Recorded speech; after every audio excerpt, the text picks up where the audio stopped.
ఉపరాష్ట్రపతి ఎన్నికకు రంగం సిద్ధమైంది. ఎన్నికల రిటర్నింగ్ అధికారిగా రాజ్యసభ సెక్రటరీ జనరల్ ప్రమోద్ చంద్ర మోదీ, అసిస్టెంట్ రిటర్నింగ్ ఆఫీసర్లుగా గరిమా జైన్, విజయ్ కుమార్ నియమితులయ్యారు. వీరి నియామకంపై ఈసీ గెజిట్ నోటిఫికేషన్ విడుదల చేసింది.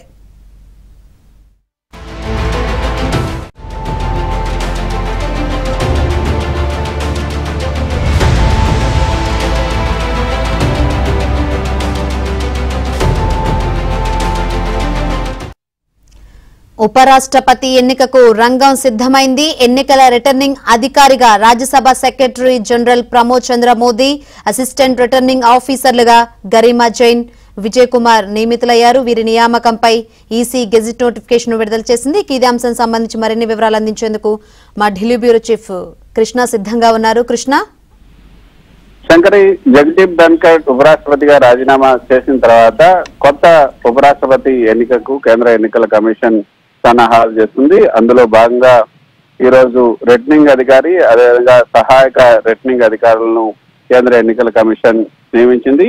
రిటర్నింగ్ అధికారిగా రాజ్యసభ సెక్రటరీ జనరల్ ను ఉపరాష్ట్రపతి ఎన్నిక 2025కు రిటర్నింగ్ అధికారిగా నియమిస్తూ ఆదేశాలను జారీ చేస్తుంది.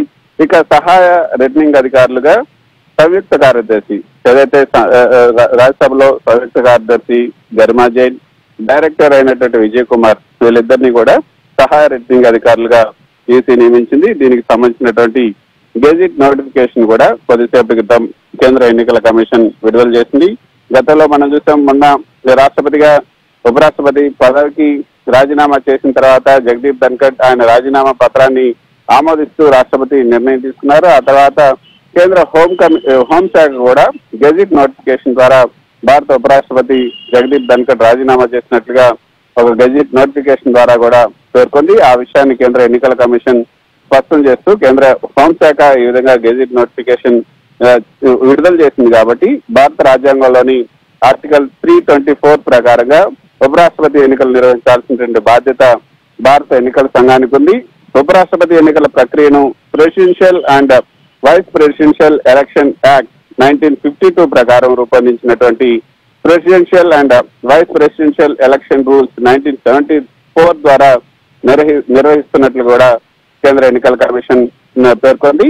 ఈ ప్రక్రియను అనుసరిస్తూ భారత ఎన్నికల సంఘం ఇప్పటికే 2025 ఉపరాష్ట్రపతి ఎన్నికల సన్నాహాలను ప్రారంభించినట్లుగా ఎన్నికల సంఘం స్పష్టం చేసింది. ఈ సన్నాహక చర్యలు పూర్తయ్యాక ఎన్నికల షెడ్యూల్ ను కూడా త్వరలోనే ప్రకటించబోతున్నట్టుగా తెలుస్తుంది. ప్రస్తుతానికి ప్రారంభించినటువంటి ప్రధాన సన్నాహక చర్యలను ఈ ప్రకటనలో ఈ రోజు విడుదల చేసినటువంటి ప్రకటనలో కూడా పేర్కొంది. అయితే శంకరి, ఇందులో ఎలక్టరల్ కాలేజ్ ఓటర్ల జాబితా, ఉపరాష్ట్రపతిని ఎవరు ఎన్నుకోబోతున్నారు, దానికి సంబంధించినటువంటి ఓటర్ల జాబితాను కూడా ఎన్నికల కమిషన్ సిద్ధం చేయాల్సి ఉంటుంది. లోక్సభ, రాజ్యసభలకు చెందినటువంటి ఎన్నికైన సభ్యులతో పాటు నామినేట్ అయినటువంటి సభ్యులు కూడా ఈ యొక్క ఎలక్టరల్ కాలేజీలో ఉంటారు. కాబట్టి ఈ రిటర్నింగ్ అధికారి, అసిస్టెంట్ రిటర్నింగ్ అధికారి వీళ్ళందరూ కూడా దీనికి సంబంధించినటువంటి ఎలక్టరల్ జాబితాను తయారు చేయాల్సి ఉంటుంది.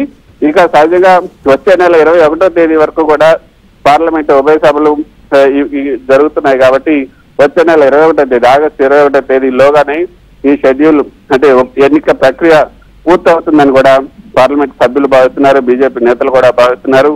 ఆగస్టు 18 లేదా 19వ తేదీల్లో ఈ ఎన్నిక ఉండొచ్చని కూడా చెప్తున్నారు. దానికి సంబంధించినటువంటి నోటిఫికేషన్ కూడా వచ్చే వారం దీనికి సంబంధించి షెడ్యూల్, అదేవిధంగా నోటిఫికేషన్ కూడా వచ్చే వారం విడుదలయ్యే అవకాశం ఉంది. Thank you Krishna.